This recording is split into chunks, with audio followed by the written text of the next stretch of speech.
Good afternoon, everyone. Good afternoon. Welcome to our first free live webinar for 2026, Human Capital Leadership Excellence, leading people with strategy, purpose, and results. I'm Kate, and I will be your host for today. I am very excited to be with our participants today. And as I have mentioned, it is our first free live webinar. So thank you for still being here with us.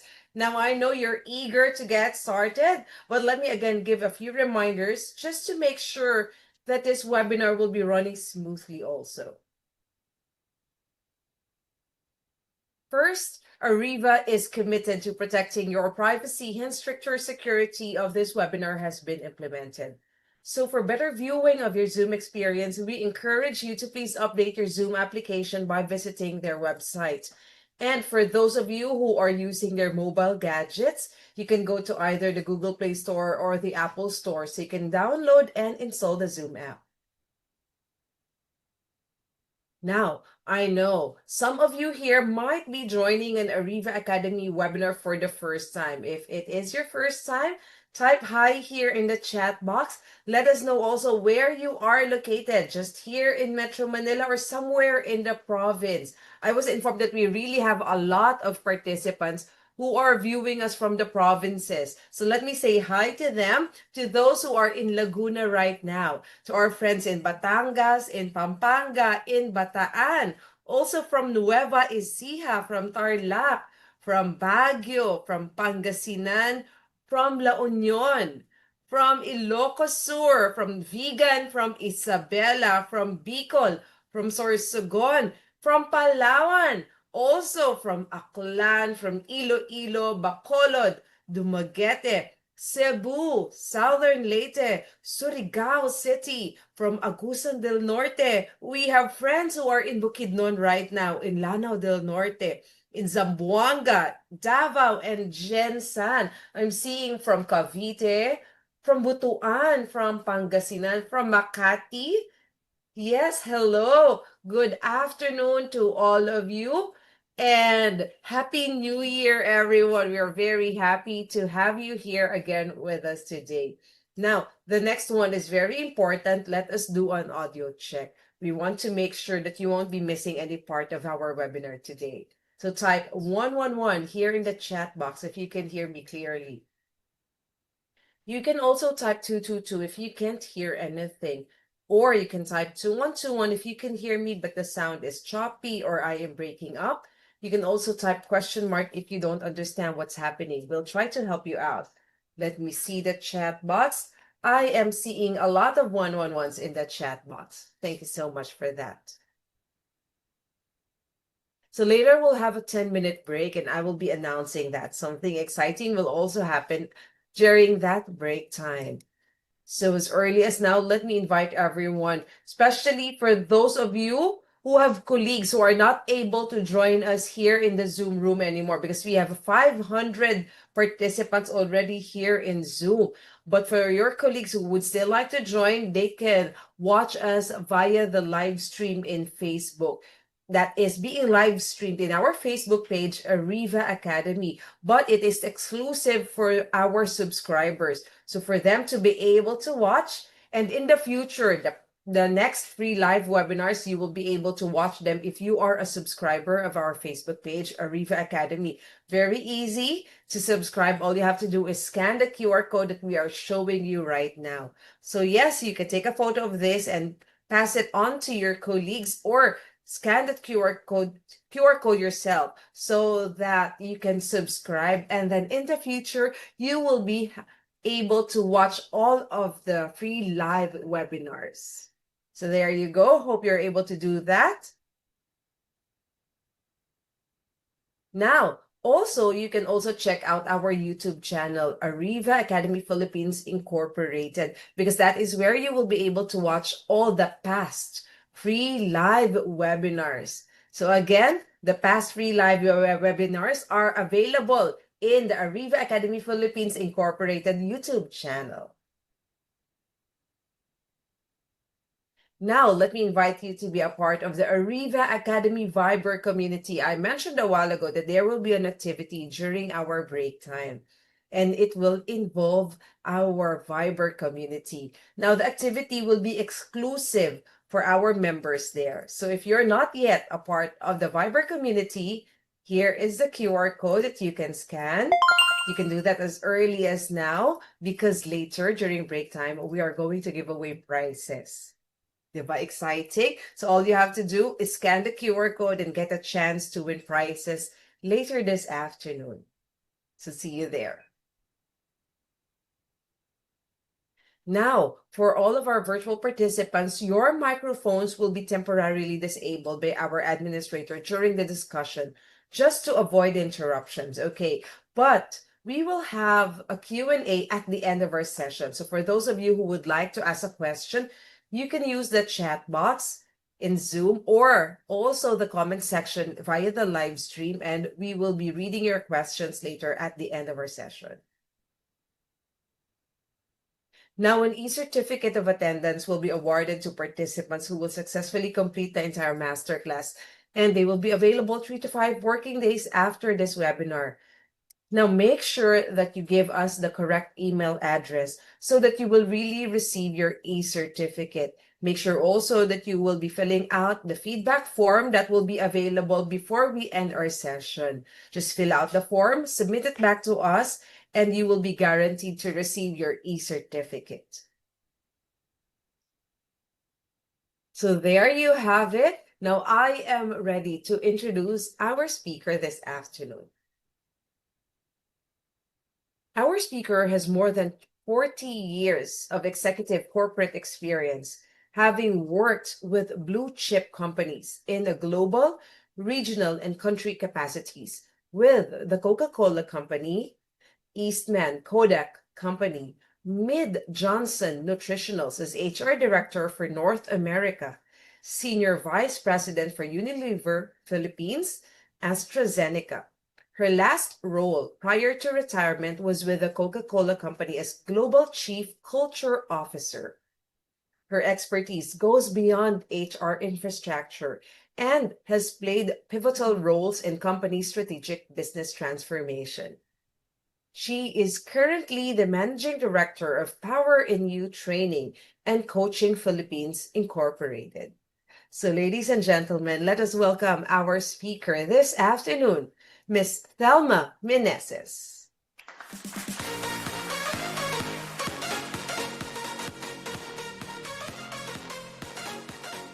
Hi, good afternoon, Ms. Thelma. Hello, good afternoon. I'm so pleased to be with you and be part of this wonderful and noble quest to continue the education in leadership development journey. And so I'm humbled, and I hope that in the next 1.5 hours I would be able to provide a little bit of insights on my practical experience also as a leader. And yeah, the topic is really very important. Human capital leadership excellence. So how do we lead people with a strategy, with a purpose and results? All right. We are very So excited to listen to you. thank you so much. And how do you want me to start? Do you want me to start right away or, Yes, uh, please. all right. So next, please, let's look at the slide. So I'm going to talk about why is it important, why people matter. And so we know that intuitively, a lot of the participants here, the 500 of them, would really know that the competitive edge of any organization right now is not just so much about the product and the services, but really the value differentiation of the people within their organization. It made a lot of difference. And I'm going to give you some examples of how people uh, made a differentiating factor in driving sustainable growth. Okay, next slide, please. So one of the things, and this is a McKinsey study, that talent management or human capital management is really an important global challenge. So it doesn't just sit within the Philippines where a lot of our leaders are challenged in terms of how do we make sure that we have a robust human capital strategy. So in this survey that McKinsey did, you can see that there is a direct correlation between excellent talent management or human capital practices versus those companies who are worst in talent management. Okay, so that's your first data point. And then in the last 5 years, the biggest challenge for any organization is really how to find the right talent. It's so easy to look and do recruitment because a lot of people, especially here in the Philippines, are unemployed. There's so many people who are newly graduate, newly minted, licensed professionals. But the challenge is not just about looking for people, but really looking for someone who fits the requirement of the organization. So you really need to start about with your business plan and how does that look like in terms of the talent fit. Remember, when you're looking for talent and trying to attract them in your organization, it's very important that they thrive and become the best version of themselves simply because the environment of your organization fits and leverages on the motivational drivers that they have. Greater competitive intensity. A lot of people are looking for talent who are purpose driven because they really want to and intentional in nature. And so the healthy competition that an employee has. So to us, a lot of people would frown on, hey, I don't want people who are so ambitious. But what's wrong with being ambitious, right? So that kind of behavior really would um, forecast a particular characteristic trait of a talent in terms of being able to deliver what is expected, having this pursuit to excellence. And then, of course, the company continuously increase. A lot of organizations that I work with are are expanding, and yet there is a counterintuitive practices where the revenue growth is not as fast as how they wanted to grow their manpower. And so the challenge for any business is to really make sure that there's also a business sense when we're trying to uh, look for talent in the workplace. So again, similarly, the landscape has been changing, um, and so given the new business landscape, the challenge for us is how do you make sure that the people in your human capital strategy would fit the role. Remember, there are other um, new capabilities that are incoming, especially the digital, the digital revolution. So are we digitally savvy? Is our workforce ready to embrace the digital revolution that started several years ago? Technology is also important. And then, of course, the complexity of supply chain. Usually, supply chain talent would always go only for procurement or manufacturing. But right now, I think, supply chain has already evolved since 1992 when the first language of supply chain was created, where we say, hey, these are all integrated into the sourcing, planning, making, and delivery. So it's not a silo function within the organization. So who understands that the most? Okay, so gone are the days when all of these people in the sourcing part would work in silo versus, how do you deliver and reach out to your customers. So, of course, geopolitical risks, regional, global, China, US, and the European conglomerates and all that. It's there's a little bit of challenge in terms of the geopolitical events happening in the world, and that is somehow either adversely or positively affecting the way we do business. So, if you look at the other slide, and I won't dwell too much on this anymore, we really need to, from a strategic perspective, we really need to know what is the best way to bring in talented people. How do we know who are the high and low performers?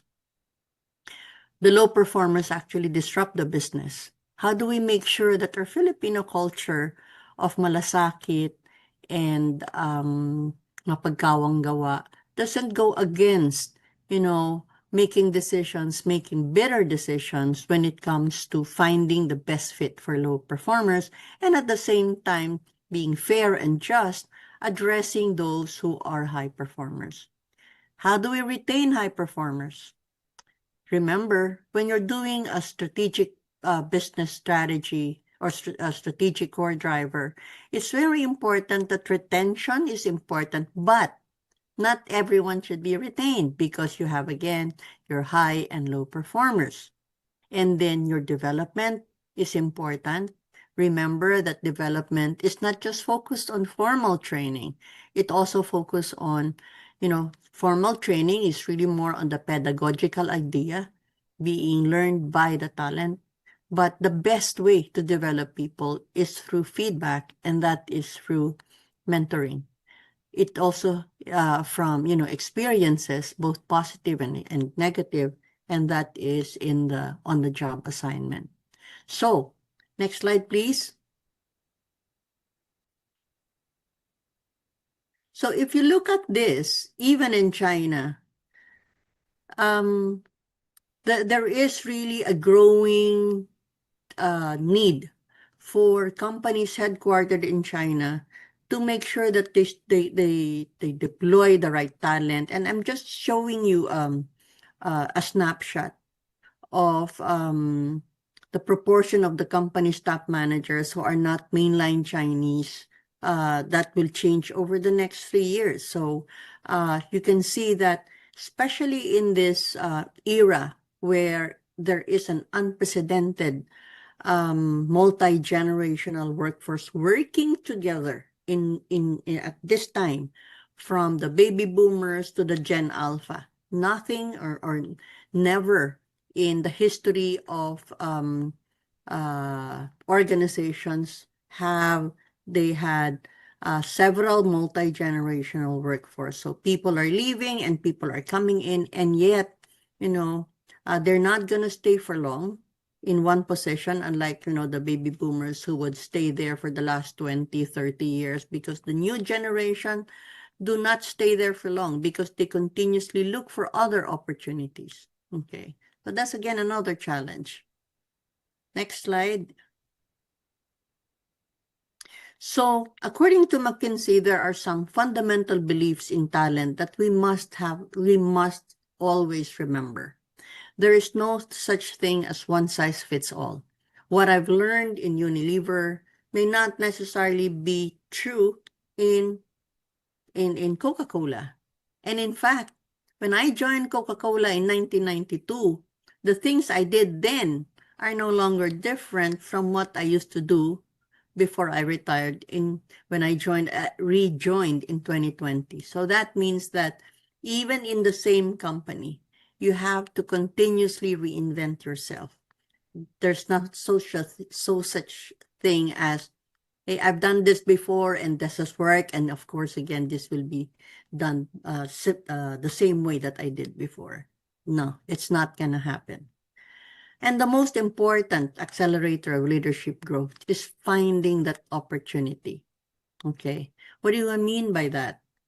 People should be opportunistic when it comes to building their portfolio. You cannot just hand in and say, okay, I'll wait for the organization to tell me what I'm going to do. Because right now, we're throwing away job descriptions. Right now, we're throwing away very specific KPIs for a particular job. Uh, all those vertical promotions and all that, that's not anymore the norm. People now are developing portfolio given the different experiences they have. In fact, before I retired, my HR talent acquisition, okay, who's a specialist in HR, has developed deeper portfolio in terms of employee branding, in terms of understanding how do you look at the business in terms of attracting and retaining talent. And with that experience, it was so easy for this talent to move to marketing. And so the expertise is not just about, hey, I need you to be an HR. You really have to develop different experiences with the intent of developing portfolio. That should be intentional when you're doing your strategic planning for human capital. High performers thrive on honest, objective recognition. So even senior executives need to be recognized. So that's a human or a universal need for everyone. And then low performers harm morale and deprive others of growth and opportunity because, especially the millennials, and I'm sure that there are so many millennials in the organization, they, in their hierarchy of values, they look up at the highest on fairness. Baby boomers like me, we look at, of course, fairness is important, but we look at relationship and feelings. Okay, so there's a big change in terms of when we make decisions. Baby boomers would look up to us.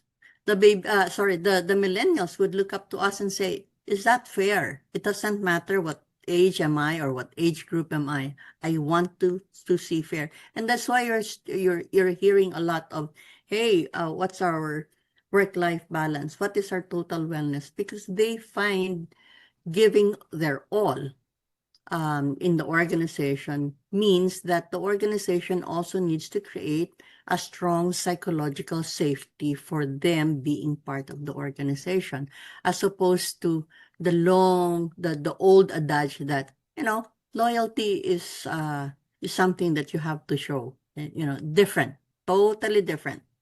So analytical techniques and rigor is important. Same degree of discipline requires business and operations transformation. So talent need to develop the business language. Talent organization is an iterative process. It doesn't mean that, hey, by tomorrow I have a strong talent management or human capital strategy.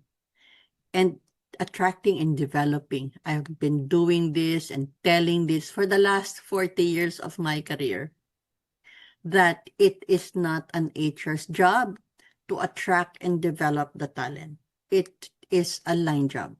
Okay. And so if you know in HR, and I hope that some of you are in the HR profession, if your organization now thinks that it is their job, you've done your job well. You are successful in communicating or influencing the culture that the responsibility in developing talent is not an HR's job, it's a line job.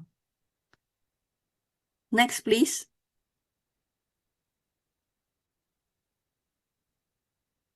So what's happening in the business today? My slide is a little bit busy, but you get the drift. The industry changes, there's globalization, information technology, geographical economic crisis, especially during the COVID time. And so you really need to be agile.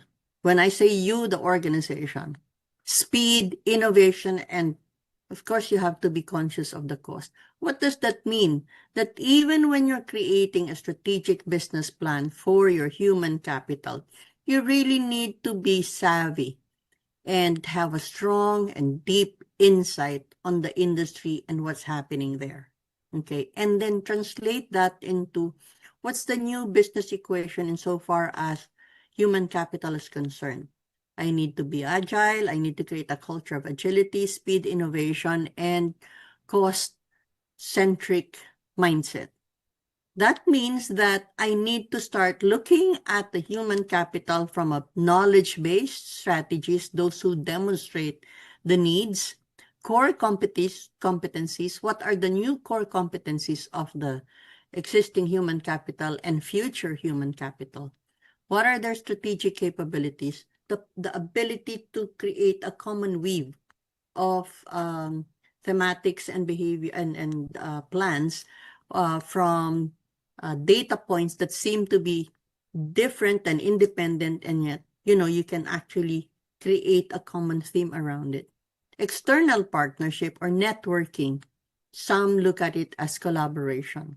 So if you are focused in developing this, then you can really look at your organization from a business operating model where you recognize your partners.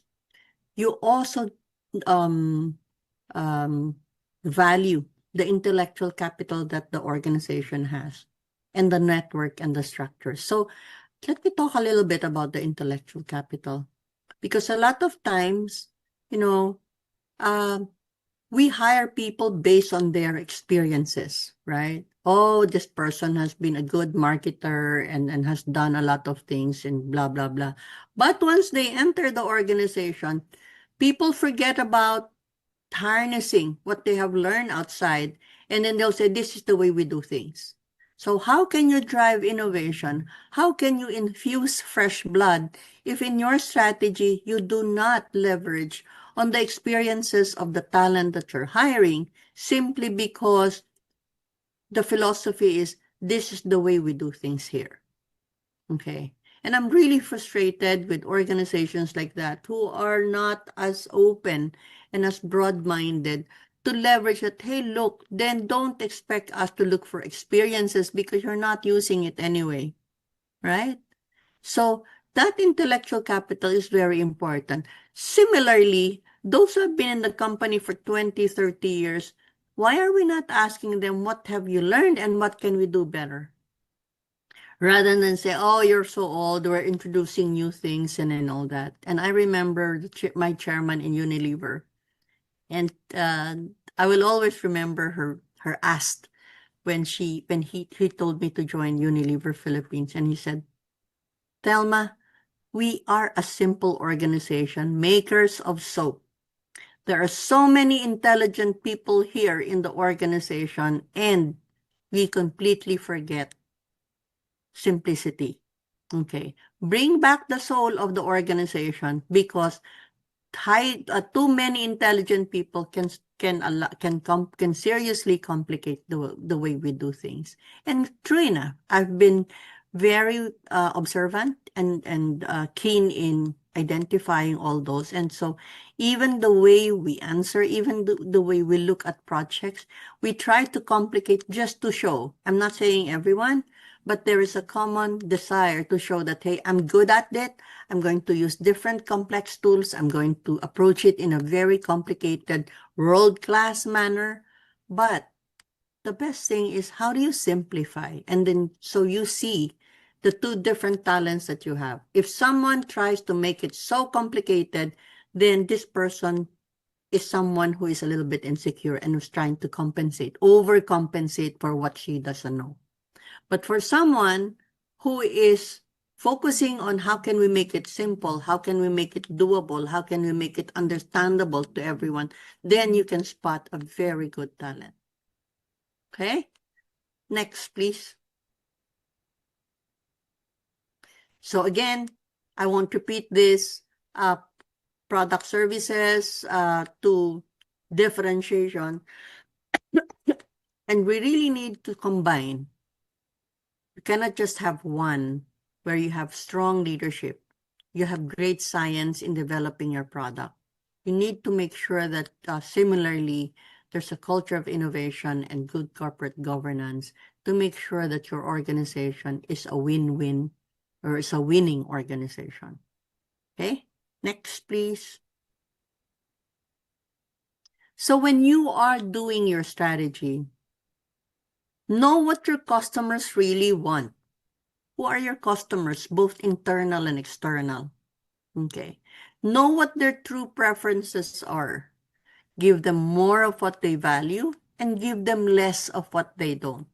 And make the value choice clear to your customers.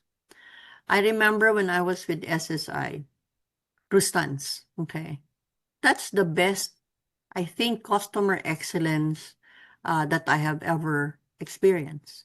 You know, they have different, like if you want to buy high-end purses from Shariol, okay, there is one in Shangri-La EDSA, and then there is one in Shangri-La Makati. Now, the customer wanted to buy the Shariol bag in Shangri-La EDSA, but the customer stays in Makati. Internally, it cannot be done. It's very difficult to do it that you do the transaction in EDSA, but deliver the product in Makati. But for this company who drives customer excellence, that's not impossible. Okay, so they can do it, and it's up to them internally to adjust. Another example is Soler. I was with Soler before, and again, it's customer service. Know what their preferences are. And so the hotel managing director was saying, okay, so how can we increase revenue, blah, blah, blah. The typical, the typical suspects of someone who's talking about, driving revenue. But one of the managers of the hotel was saying, if you want to increase revenue, why don't we charge sewing, because we have a sewing department for all those ripped suits and all that. And you know what the managing director said? No, that's part of the service. That if the housekeeper would see that there is a tear or a missing button in the client's room, we can sew it for free, and then we'll write a letter. We notice that your sleeves are torn or missing a button, and as part of our service, we did it for you. So I repeat, that's creating loyalty. That's exceeding expectations. So making the value choice clear to your customer is very important. Not everything is all about money. How do you exceed the expectations? And so when you're creating a strategy, whether your customers are internal or external, put yourself in their shoes and examine what are their what are their basic needs. Okay? Next slide, please. Next slide.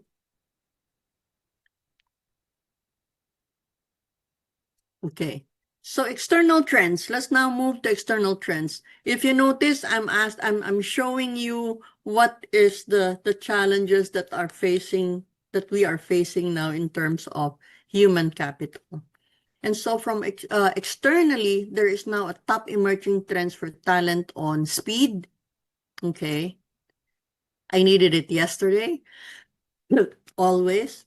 And so how can you find someone? And so, of course, the challenge is stress, but at the same time, how can you manage that high performing leaders, address the requirement for speed and agility, higher sense of purpose, employee value proposition. Is very important that now, especially for the younger generations, we need to create a very compelling employee value proposition so that they stay.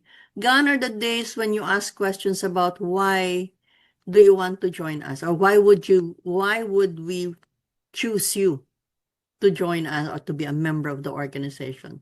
Now, because of the talent war, it's the candidate who would say, tell me why I should join you. Okay. Flexibility, for thinking what work is done, how it is done, and by whom. Training platform for talent, less formal, more experiential. And Gen Z, they are more risk averse than other generations because they have a digital bond to the internet. Next, please. And to complicate talent the talent war, there is now an emerging persona in the industry, and these are the gig economy workers and the crowdsourcing. So you can see in this slide that slowly, okay, there is now a significant increase in gig workers, either as contractors, freelancers, or crowd workers. So you can see that the organization needs to relook at our human capital strategy in order for us to make sure that we continue leading people with a strategy, with a purpose and results, considering the different emerging personas. Probably in Asia or in Philippines, it's not yet done or it's not yet as mature as the other nations or as other countries like in North America and in Europe, but it will soon come. Okay. So how do you manage that and how do you outsource, especially these young generations where they want to look for gig. They're not definitely looking for permanent jobs where they're expected to be there for the next 20, 30 years. Okay? Next slide, please. And so this is a summary of what I think, the relationship between talent management and business outcomes. So rapid talent allocation. So the organization need to quickly move talent across strategic priorities. So having a job description is something more of a barrier, a limiting belief compared to how do you pivot it into your empowering belief. Positive employee experience. So HR or the organization plays crucial role in facilitating employee experience. And then, of course, the HR team plays a pivotal role in understanding the business strategy and the business priorities so that if you combine all of those, you now have an effective talent management, which of course directly influences the financial performance of your business. Next slide. So let's now go back to the strategy. It's 2:34 and I am 11 minutes away from our um, break. Okay, so let me just share with you that even in the olden times, people would try to navigate in sea of uncertainty, and they use, my metaphor is compass. Where is our north? Where is our east? North is where do we want to bring the organization? West would be how do we get there? East would be what kind of values or behaviors are important to us aligned with where we want to go. And then, of course, the South is challenging the status quo. Why not? What are the barriers to success? If you now start completing all of those questions, where do we want to go? How do we get there?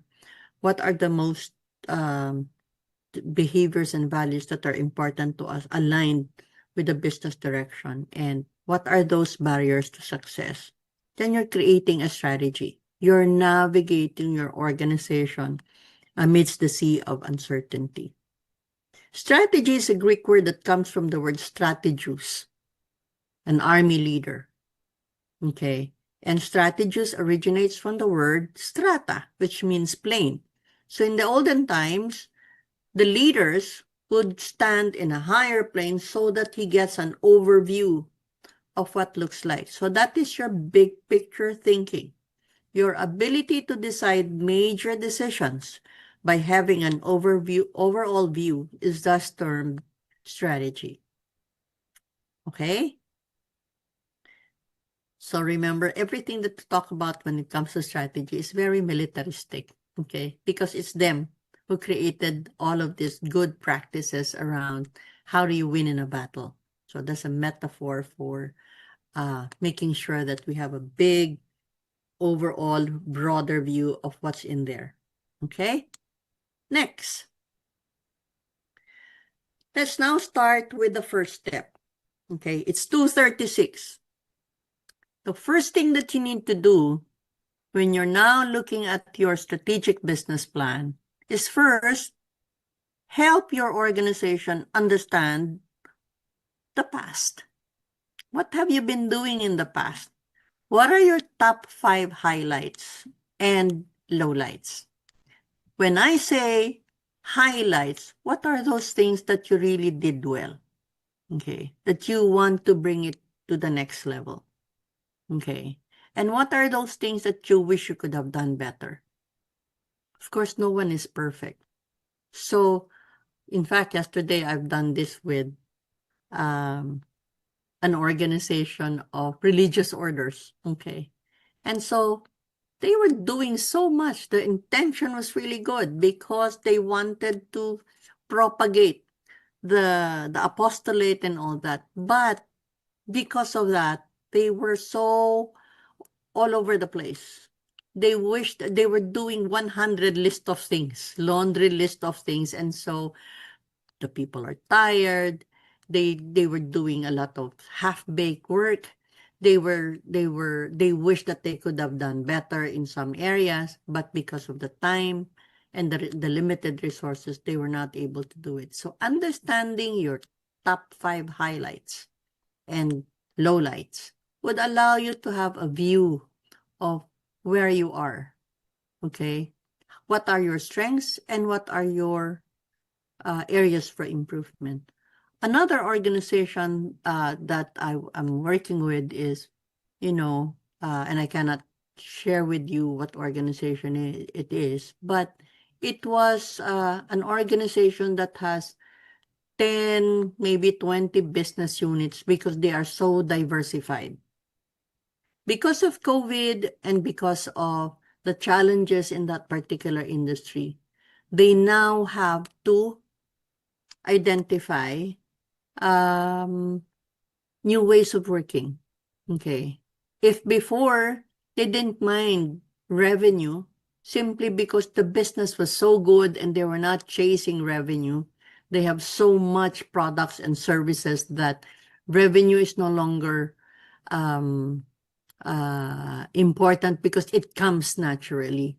Now they are faced with, oh my goodness, I really need to drive revenue. So even the skills of the people that they have, because they rationalize and harmonize their business from 20 to 10 to 5.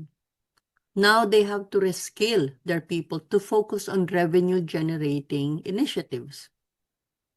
That's tough.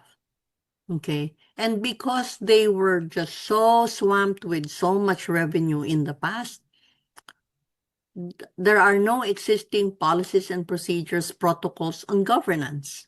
And so now they have to start from scratch in terms of documenting everything that they're doing within the organization. Okay. So this is just an example of if you know where your current reality is, it would really be good for you. Next is, who are your stakeholders? Okay. Let's say, for example, in your business, like you're in your ecosystem, stakeholders are those who are either highly impacted with what you do, and those who are interested in what you're doing. As an example, even government agencies who are interested in what you're doing may be one of your primary stakeholder.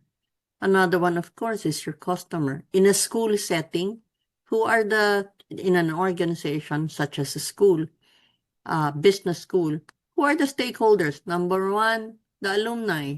Number two, the the students, the current students. Number three, corporates who support the business programs of the different business schools within that school or academy. So if you know who your customers are, and number four, maybe their admin staff, okay, or their faculty. So if you have 5, then identify what are the top 3 needs of my stakeholders and assess how well are we delivering or addressing the needs of my stakeholders. Then whether it's great, okay, or can be improved, that gives you an idea of your organization's current status. It allows you to understand what the witness is. Remember, it's not about, people. It's about your total business. So you need to look at your business language, collaborate, and work well with or work closely with the line managers. Okay? It's 2:42. Do you want us to continue with the next step, or should we have a break first at um up to my moderator? We can try to finish this slide and then afterwards we can go to our break. All right. So I will end with this slide so that we we we come back. How long, Miss Kate? 10 minutes? Right after the break, I'll be giving it back to you, right after the activity. All right. Okay.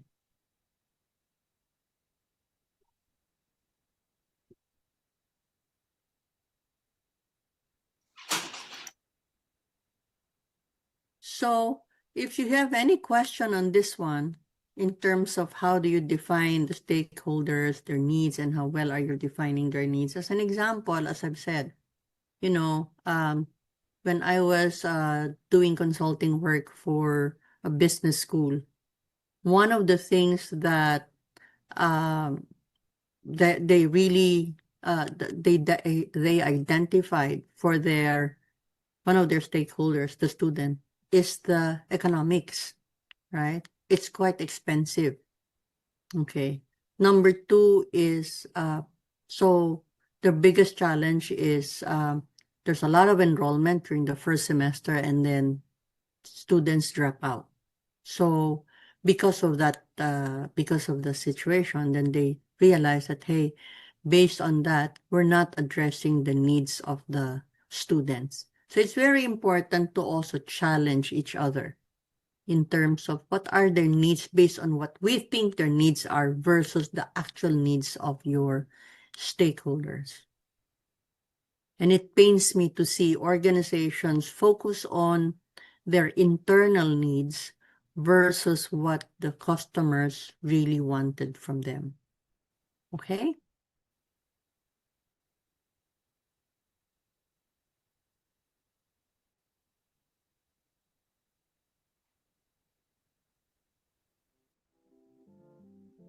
We can go on a break now, Miss Thelma. Thank you so All much. right. Okay. We'll be back what time?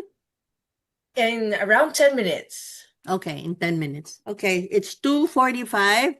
So we'll go 3 o'clock. Sorry, 2, 2:45. As May soon math. as soon as the activity is done, I will be giving the floor back to you. All right, thank you. Thank you so much, Miss Thelma. Hi, good afternoon, everyone.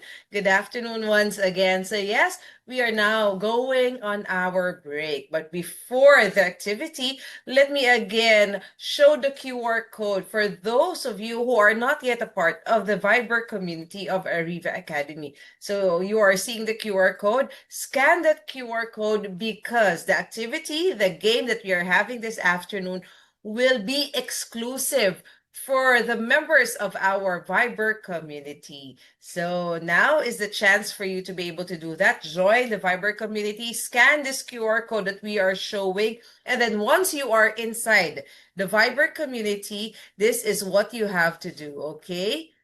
Look for RV Ariva.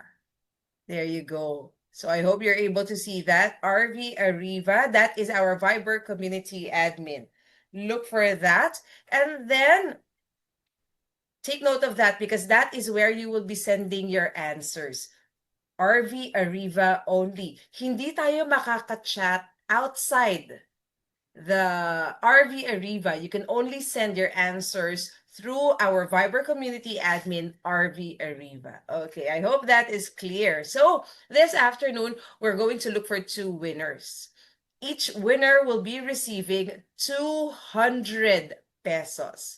So imagine you're here to learn from our speaker, Miss Thelma, And at the same time, may chance kayong manalo ng 200 pesos this afternoon. So very exciting. And I hope everyone is already a part of the Viber community.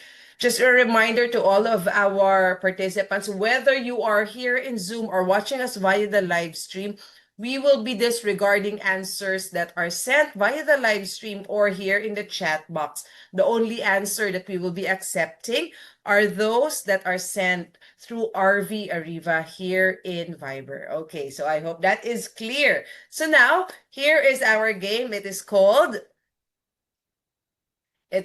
Guess the Movie, and this is how the game goes.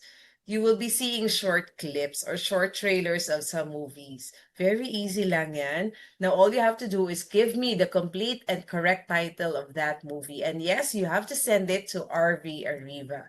So I hope everyone is ready. But for all of us to really be on the same page, let's do a trial run. Wala pa tong prize, okay? But I want you to start guessing the title of this movie.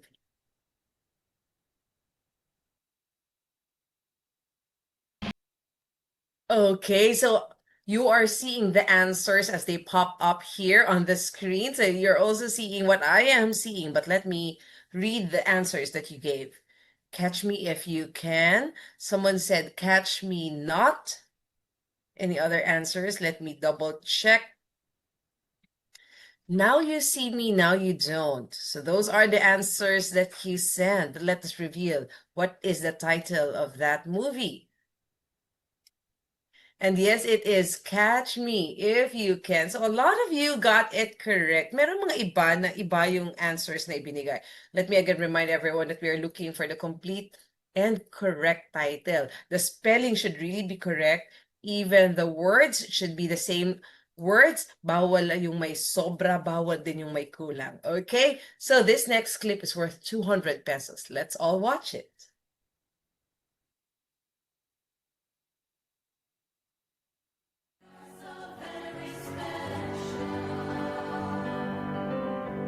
I need to do something substantial in order to get the attention of the clubs. Why? Because they're exclusive and fun, and they lead to a better life. People want to go on the internet and check out their friends, so why not build a website that offers that? Friends, pictures, profiles. I'm talking about taking the entire social experience of college and putting it online. Site got 2,200 hits within 2 hours. 22,000. This idea is potentially worth millions of dollars. Millions! You stole our website. They're saying we stole the Facebook. I know what it says. So did we? Okay, there you go. You are seeing the answers come up very, very fast. Let me try to catch up with the ones that you're sending. Okay, here are the answers that I'm seeing. Someone sent Spider-Man, Interstellar, Social Network. There is also Zombieland. The Social Network. So, okay, there is Social Network, but there are also others who type The Social Network. Any other answers? Let me see.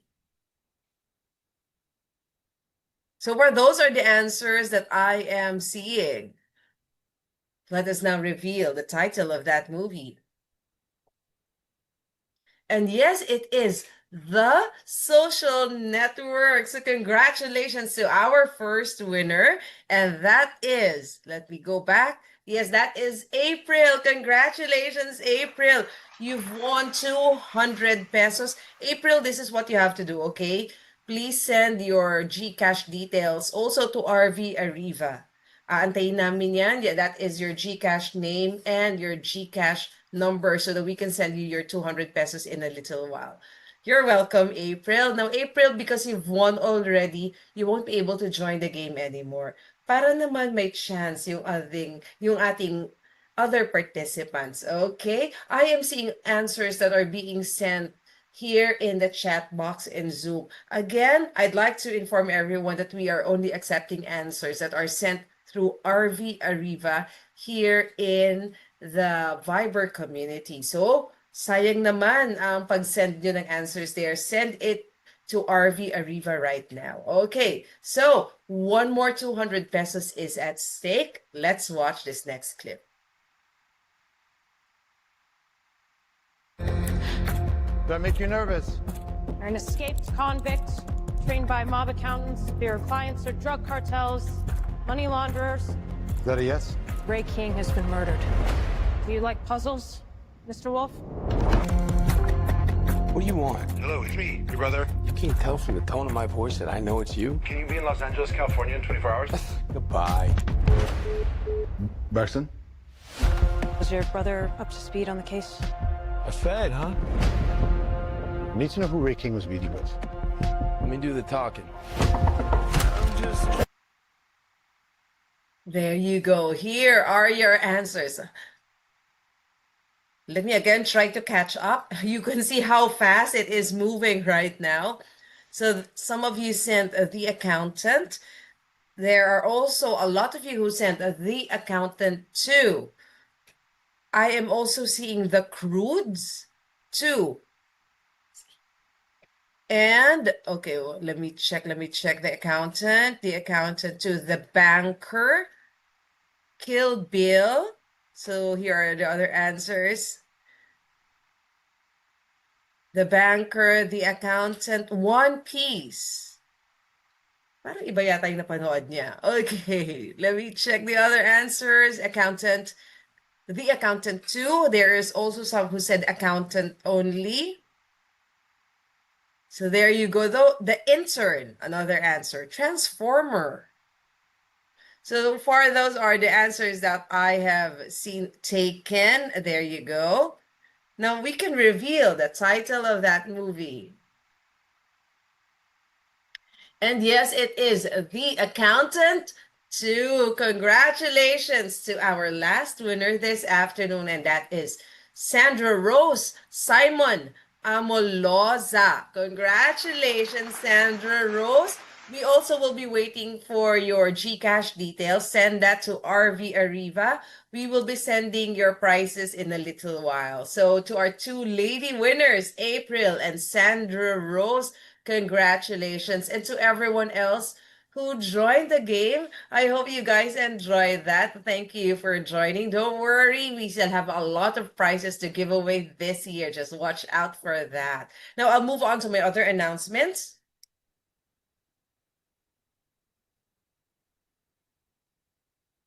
Stay on top of our insights and updates. Stay connected with Ariva Academy here on Facebook. You can join our Facebook group.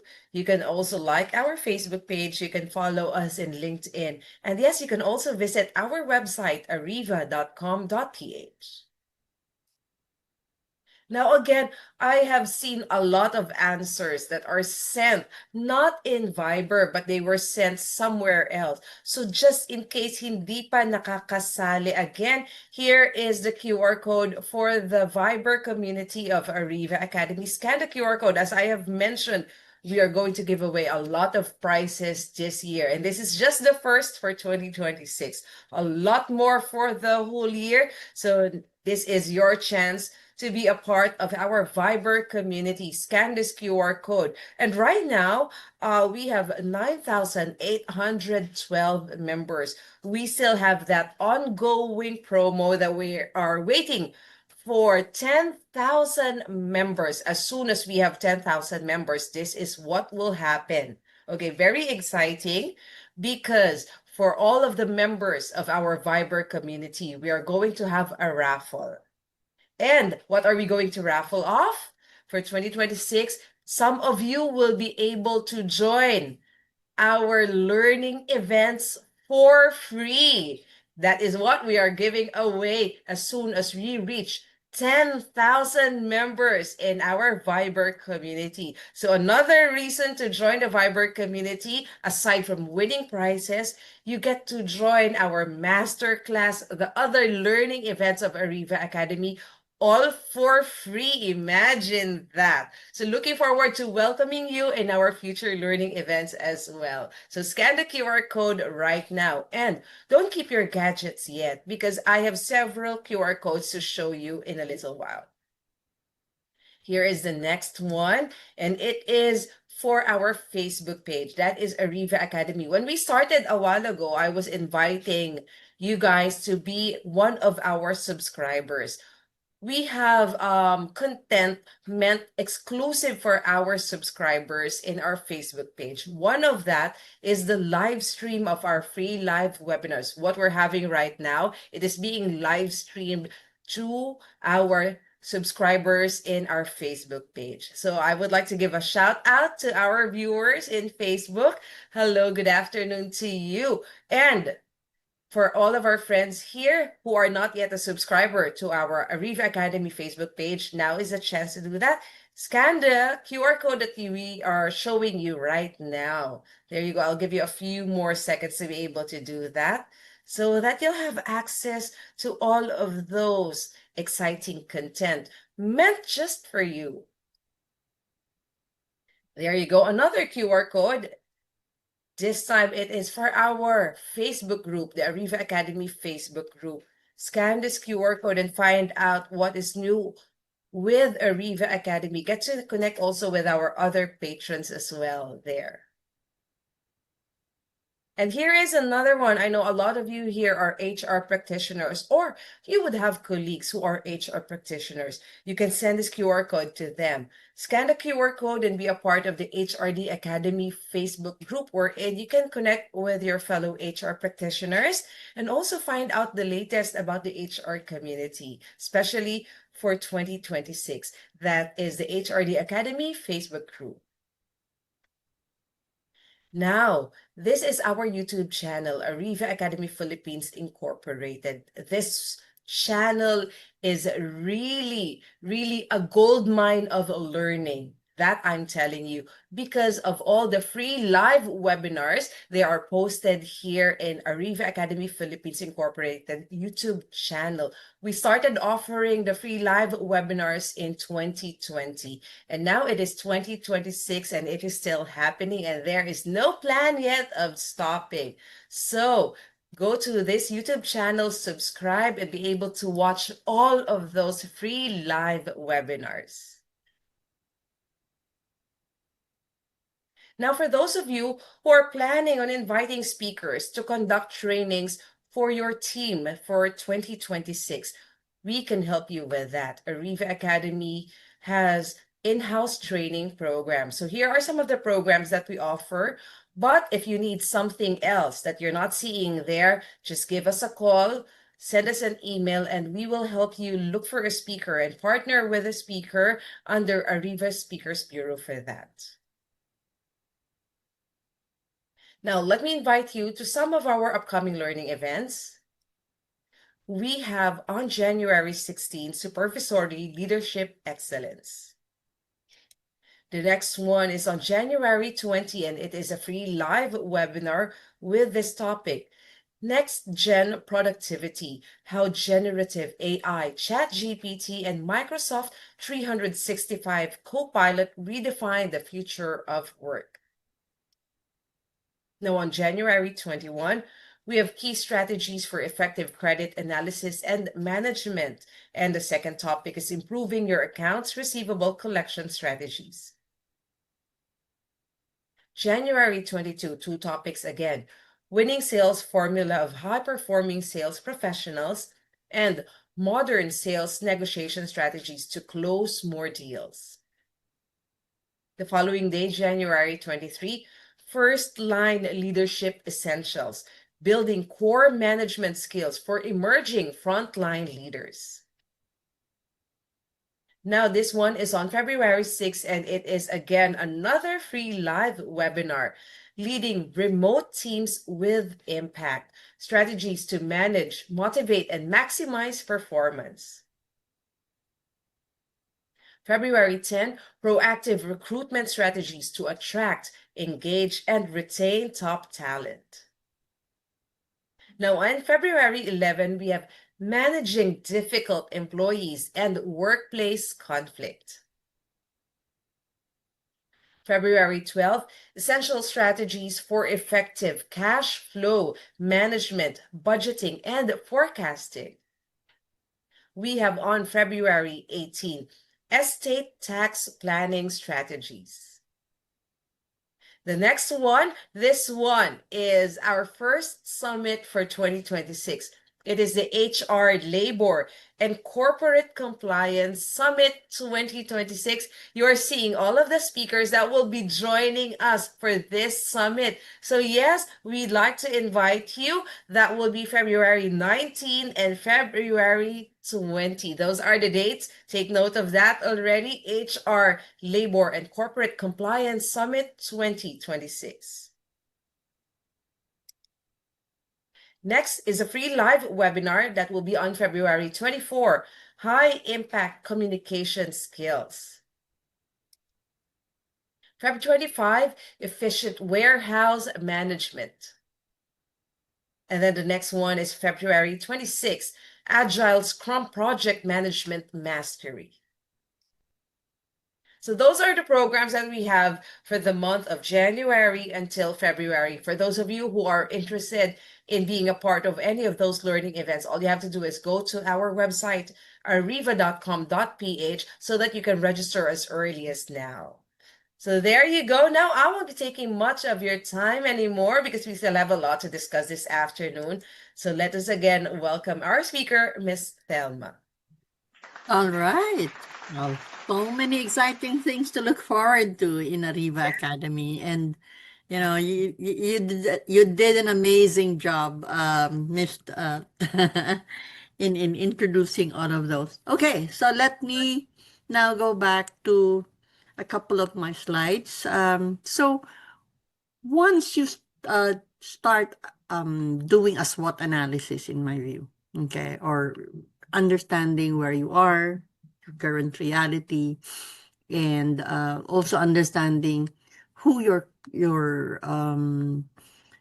who are your stakeholders, understand their needs, and assess in a very truthful and honest way whether or not you're really doing well in terms of addressing their needs. So whether it's great, okay, or can be improved. In my experience, there are things that people are really very happy in driving their stakeholders' needs. But of course, there are also areas where they think they can do better. The second step is, once you understand that, look for your strength. So it's a very straightforward SWOT analysis, an organization analysis. It's a strength, your weakness, your opportunities, and your threats. Now, what I usually do is not just ask the people to do the SWOT analysis intuitively. There are so many assessments and there are so many feedback that can be simple. You don't have to pay for it. You can just design it. Create simple questions to those participants you wanted, and even for those non-participants, to get a pulse of the organization and get that honest to goodness feedback about how they feel, what the strength of the organization, the weakness, the opportunities, and threats. You'll be surprised that as executives, you may have a different lens of the SWOT of the organization versus the other levels of the versus the people in the other levels of the organization. So it's really important for you to get feedback or pulse of the organization. Next step, once you have your next please, once you have your SWOT and so that's very easy. Now I'm going to introduce to you what I used to do a long time ago, and there's so many models that you can use for strategic planning. You can use the navigation using the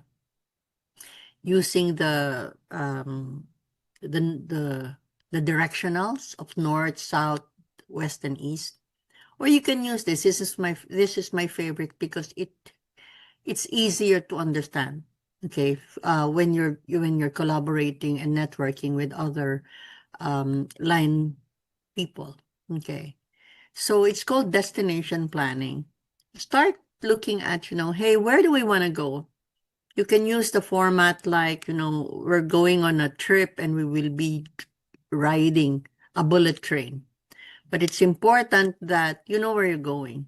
What does success look like? And so for the next 3 years, what are you going to do? and then see where your current reality is. Okay, where am I versus my 2028 destination aspiration?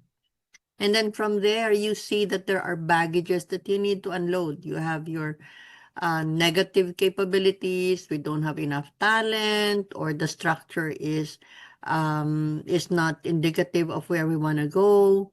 There's too much protocols. There are no systems in place. But you can also look at the positivity about, hey, but the culture is good. We are strong in terms of collaboration. We have very good products. So identify all those and unload all of those capabilities that you think are going to make it difficult for you to get to your destination. Imagine. And then you can probably say, okay, participants, let me ask you to write a headline, a newspaper for 2028, and say that this is really what I want to see.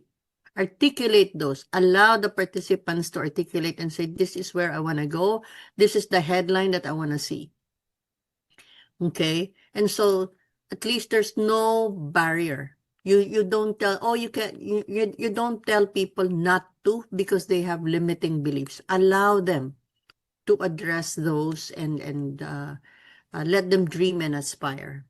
And then from there, the reality question of, okay, so how do we get there? If we want that, if we want to be the employer of choice, what are we going to do different from how we do it before, or how do we do it now? And then on a year-to-year basis, based on your capabilities and based on your target revenue, or if whatever wealth creation that you are creating, then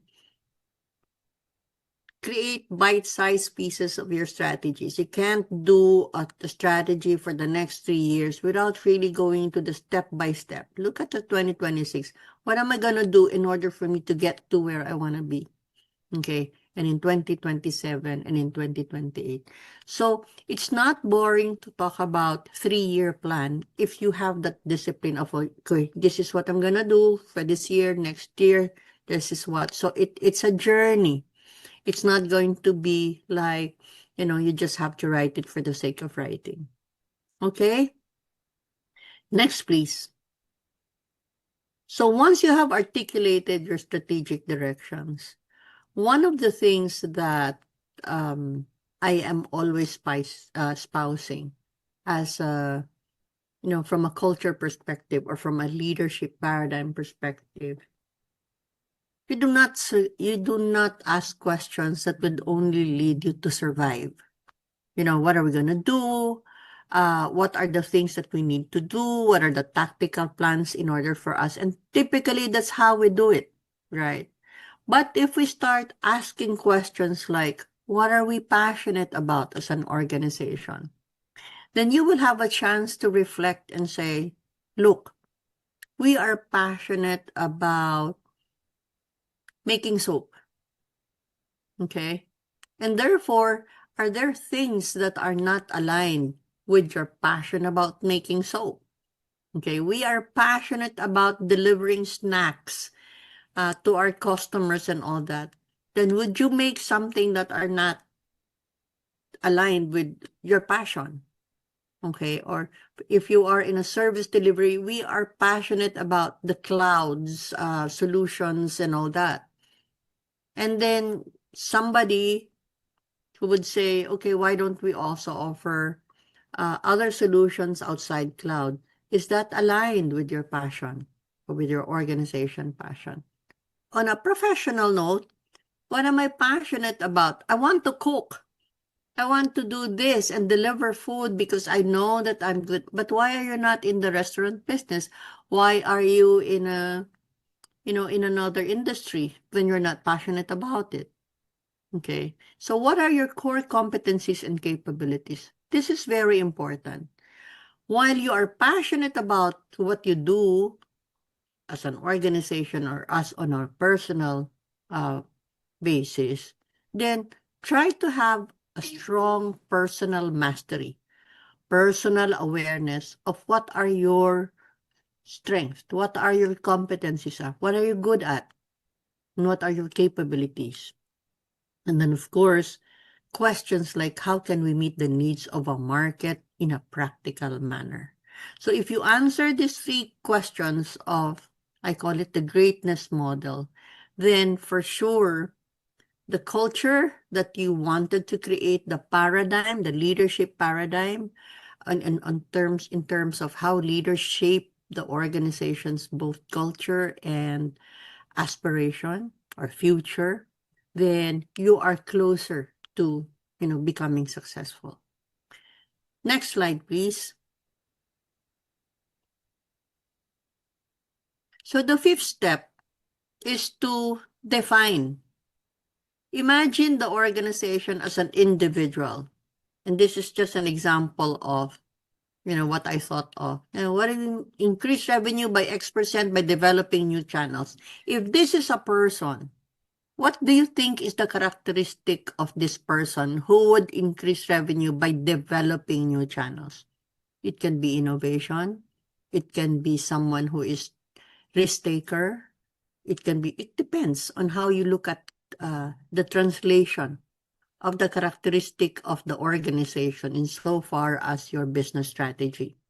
Introduce new products in the marketplace, maybe risk taker, maybe again, innovative, or maybe entrepreneurial, reduce operating costs and improve bottom line results.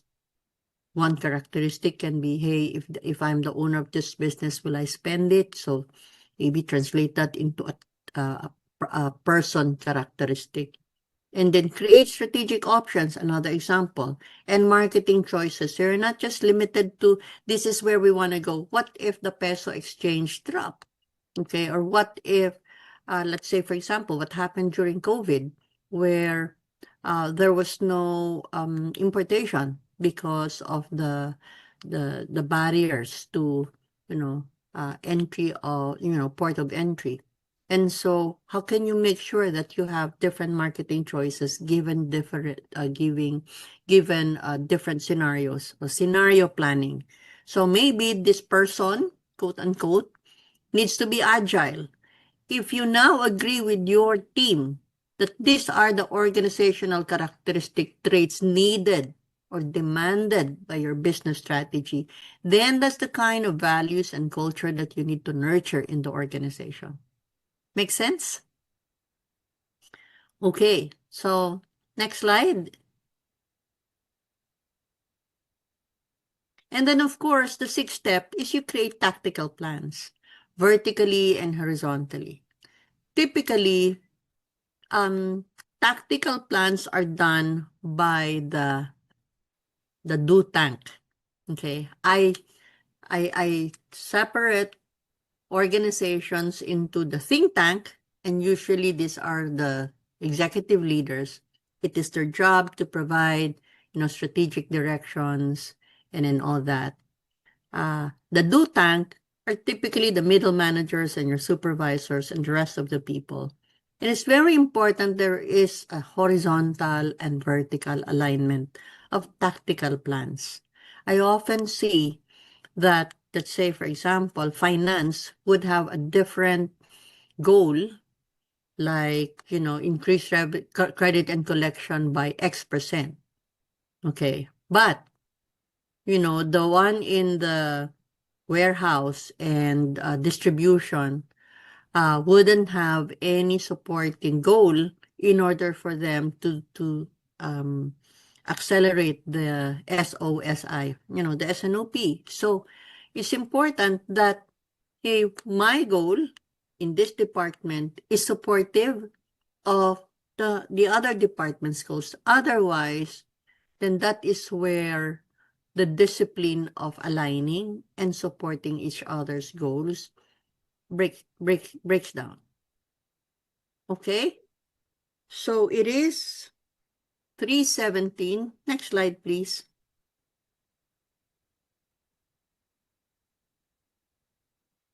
Next slide.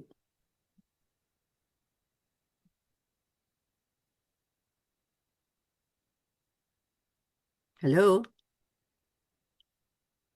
I think this is my last slide.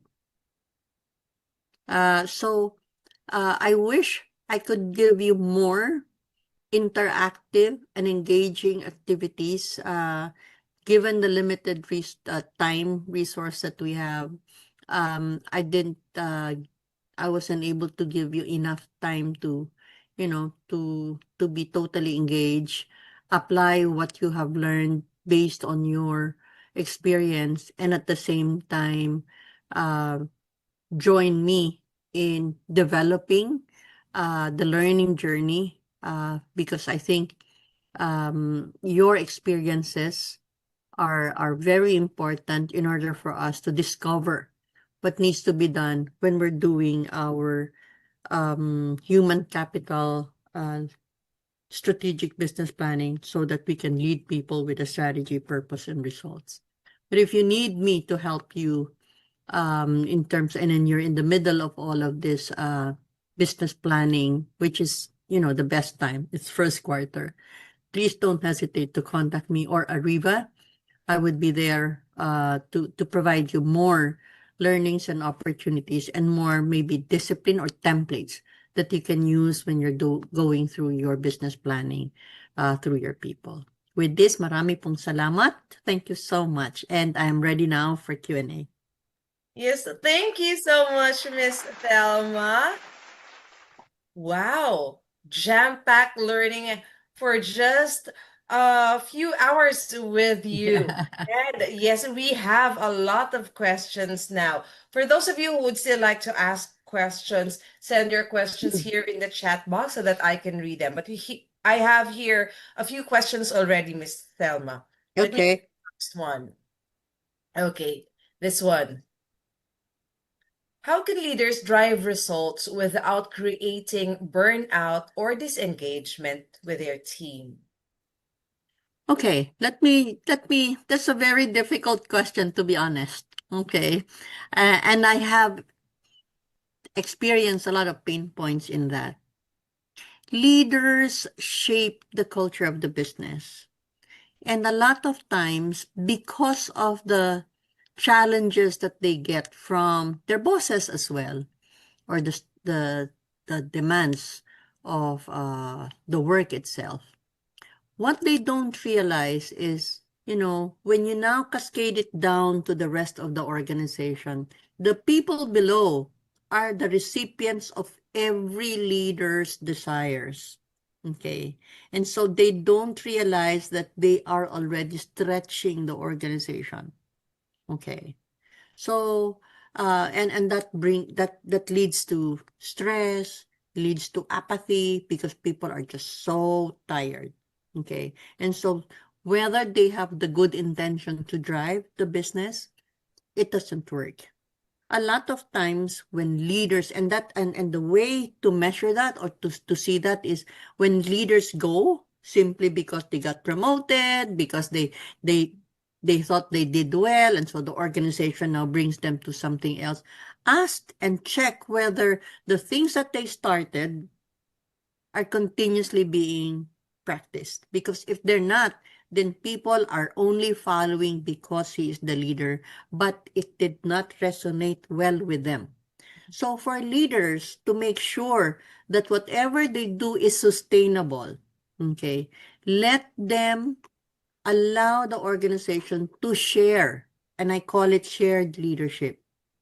Okay, share it and allow the people to own it, just so that even if they are not there anymore, the things that they have started will continue to be sustained by the people themselves. Thank you for that. Here is another question. I think it might be another difficult question, Miss Thelma. Okay. Here's the question. When facing uncertainty, what framework do you personally use to make difficult leadership decisions? Okay. It's a very universal thing, and I'll answer that by giving you an example. When during COVID, okay, so locked up and all people, and Coca-Cola Bottler Philippines has 13,000 employees with 54 plants all over the Philippines. Oh. So how can you now deploy and leverage on talent where you need 100% attendance, right?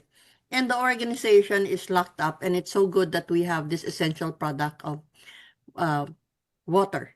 All right. So operation continues. But the challenge is, how do you now bring people to work when all over there are so many COVID cases? I guarantee you that we had 100% attendance all over Philippines in all of the 54 plants. People started to become so creative that even the tricycle drivers are going back and forth, and they put on their own living conditions with plastics and all that just to be in the business.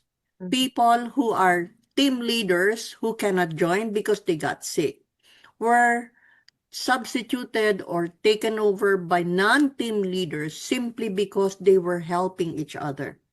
And how did that work? It was simple about people first strategy. When the organization realized that the strategy of the business is not about wealth creation, but protecting the people, including their jobs. And so people first also includes all senior managers, the presidents and the vice presidents are also out in the field. We cannot say that, hey, look, people are out in the field and we are in the comforts of our glass door ceilings and all that. We were all out. And the president, no less, dropped his CEO title and said, I am the chief entertainment officer. And we all go out regardless. So creating a psychological safety, try making sure that the people first strategy is in place. I think that made a difference. And during COVID, we hit double digit growth. And so we got the best award from Atlanta simply because we were the only country in the world who delivered positive and double-digit growth because of that people-first strategy. Thank you. That was impressive. Thank you so much. And I bet that answered the question of our participant. I have a few more here. Okay. Okay. What are the common mistakes leaders make when translating organizational strategy into people practices? The common mistake is that when push comes to shove and they needed to manage their resources, the first thing that they cut is training because it's so easy. The second thing that they cut is manpower, letting go of people, right? But what they failed to look at is, the other expenses, cost of goods, looking at the other expenses, and making sure that they focus on the denominator when push comes to shove, and protect the revenue. My example, when I was in AstraZeneca, the organization, bless their heart, globally, was really challenged with the pharma business industry globally. And so typically they would say, okay, reduce your manpower. Okay, especially your med reps and then all that. What AstraZeneca Philippines did was, hey, look, you take out 10 med reps, that's equivalent to one senior executive. So what we did was to take out the senior executive and maintain the 10 med reps who have their own families and all that. And so just doing the right and honorable thing to do. I love AstraZeneca for allowing that, because it talks about the value of the organization. When you say people first, then if push comes to shove, how do you prove that you're thinking of people rather than, just the cost and all that? So it's consistent. It's really about authentic love for people. Thank you so much. I think that answers also. There are a lot of questions with very similar theme asking about the interest of the people and the interest of management. And that answers that. So I'll move to my other questions here. Okay, let me see. Oh, this one is a really beautiful question. Can you provide an example of a time an employee felt safe enough to challenge you, Miss Thelma, the decision that you made it, and they were okay with challenging it? Okay. Number one, we have that value proposition, employee value proposition, the right to be heard, the right to be recognized, the right to be rewarded, and the right to have that wellness. So it's a very holistic value proposition for employees. And one of the things that we espouse is challenge the status quo. And so it's not just about me, but it's more of encouraging people to allow them to challenge the status quo. Now, what we have done, and I personally launched this within the global organization of Coca-Cola, was to introduce allyship and fighting institutional bias. Okay. When I say fighting institutional bias, there are some things that we in the organization practice, like, oh, I want to hire people only from UP, Ateneo, and LaSalle. That's an institutional bias. You're not allowing people to have a more diverse organization. And so there are also biases, like, for example, in India, where they would say, oh, women need to be at home, and so their promotion is stifled compared to, the men. That's very, unfortunately, it's not happening so much in the Philippines, but in Nepal, in Bangladesh, and in India, women are treated at a lower rank. And so during sessions when I visit them, it's very important that you call out. You call out those biases, and you call out those challenging questions from people. In fact, I remember I went to India, and so they were so proud to tell me, oh, Miss Delma, we have this gender diversity.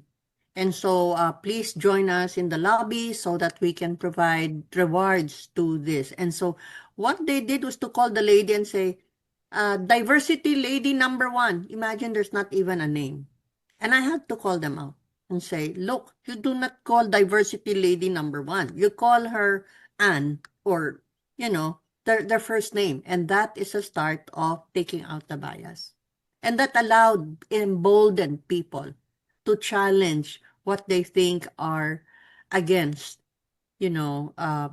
fairness and equal employment opportunity. Okay, thank you so much for that. I think we're down to our last 2 questions right now. Okay. Here, let me read this. This is a question from Edilberto. In what ways does leadership excellence influence employee? I'm sorry, I think we read that already a while ago. So here's the other question. How can a strategy focused on maximizing human capital for profit coexist with a genuine commitment to employee well-being and societal health? One of the things that we always look for in HR is employee engagement. And very few line managers realize that if you have a strong employee engagement and people feel like they have a strong psychological safety, that the organization cares for them, then the engagement is higher, translated into higher productivity, and higher productivity is translated to business success. One bad thing about, hey, if you don't have a strong employee engagement program, people will just do what is required. I mean, so equal work for equal pay. But everyone should strive for discretionary activities or behaviors that, especially Filipinos, You gained my trust. You gain my feeling that I am safe here. I like how am I being treated. I'll give you more. I don't mind working. And that's exactly the experience that we had during the COVID within the Coca-Cola system. Because it's like, oh my God, our president and all our senior vice presidents are with us. They did not leave us. So the trust is there. And therefore, they will give more. That's the discretionary effort. And that's translated to productivity. There you go. Thank you so much for that. Before I read the last question, let me remind all of our participants the link for the feedback form is already in the chat box. So all you have to do is click that link and then fill out the form, submit it back to us. That will guarantee that you will be receiving your e-certificate. So this one is not just for our participants here in Zoom, but also for those who are watching us via the live stream. Yes, you can also receive your certificate as long as you fill out the feedback form. So here is the last question, and it is from May September Neri. How will we cut leaders with strong influence to management despite them doing poor leadership among their team members? Sorry, I didn't get that. How will we cut? Yeah, I think how will we remove? I think the word is remove Okay. leaders who have strong influence in management to their management. But these leaders have poor leadership when it comes to their team members. Yeah, let me take it into context because we're not creating a popular manager. So when you define poor leadership, that means that this person was not able to influence and drive diverse people to deliver and make the best out of themselves, make the best version of themselves. Sometimes, you, we're not creating leaders who would be liked by everyone, but we're creating leaders who knows their focus on uh, creating a job security, creating a win-win organization, shaping the right culture and all that. Sometimes that can be very unpopular moves. But if we're saying that this organization has leaders who have inappropriate behaviors, and that is where the challenge is having an inappropriate behavior like treating people with disrespect, treating people with discrimination, or including harassment or whatever, so abusing their authority. Then you have a way because you have a way of raising that, whether it is a multinational or organizations, because we have laws against unfair treatment of people. We have our human rights. We have our basic rights as an employee of any organization. And that is where the whistleblowing comes in, or the files, as long as it's inappropriate. But if the behavior is, oh, I'm not going to talk to you, I don't smile a lot, I don't drink with you after office hours, that's not inappropriate. That's not part of the leadership. It's a desire that I hope you are friendly, but it doesn't necessarily mean that, Yes. they're bad leaders. Yes. Thank you. Wow, thank you so Okay. What an afternoon spent with you, Miss Thelma. We really learned a lot. And our participants, I am sure, really learned a lot from you. Reading all the thank yous in the chat box, they're all saying thank you, Miss Thelma. Thank you so much. Because of that, we'd like to present you with a certificate. Let me Okay. go with this and let me read this. Ariva Academy Learning Development at its finest gratefully presents the Certificate of Appreciation to Thelma Meneses for imparting her professional expertise, valuable insights, knowledge, and wisdom as resource speaker during the conduct of online learning session entitled Human Capital Leadership Excellence, being with people, strategy, purpose, and results. given this 13th day of January 2026 via Zoom conference, signed by J.M. Matienzo, CEO and Chief Strategist, Learning Event Producer, and Irish Samson, President and Chief Learning and Development Strategist. Ladies and gentlemen, let's give a round of applause for our speaker, Ms. Thelma Meneses. Maraming salamat. I wish you well. Happy New Year. Happy God New bless Year, us all. Miss Thelma. Don't leave yet. To our participants, don't leave yet because we'll have a group photo with everyone. Oh, okay. Please make sure your cameras are turned on right now. Yan. Pakibukas ang cameras. Join us in our first group photo for 2026.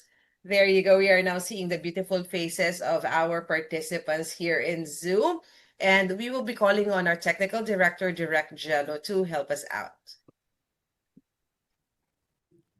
Thank you so much, Miss Kate. So, good afternoon to everyone. We're taking 2 shots of group photo for this PM session. Are you guys ready? Yes. Okay, for first shot, can you show me your biggest smiles? Show me your lovely smiles, everyone. Okay, here we go. In 3, 2, 1. Okay, for final shot, can we do hand hearts or finger hearts?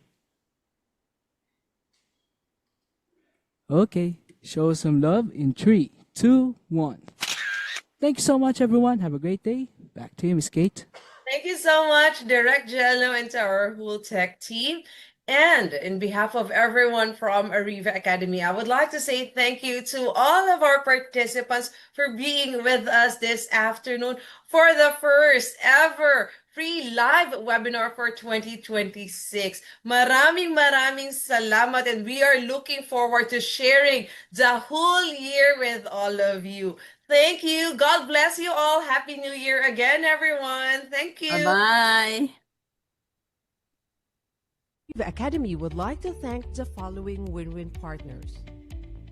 Official media partners: Zoe Broadcasting Network, Give Love, Celebrate Life, A to Z, Kumpleto Tayo, Light TV, God's Channel of Blessings, Light TV Radio, DZJV,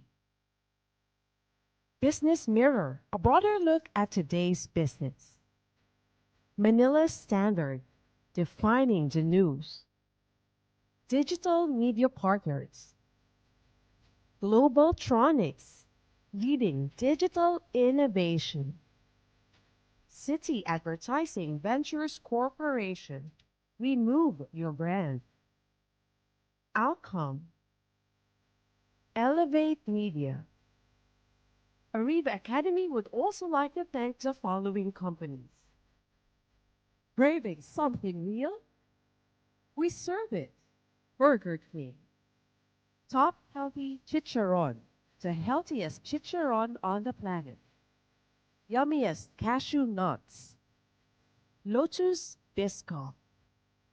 Daily Fix. YA's Corporation. Purple Rockstar.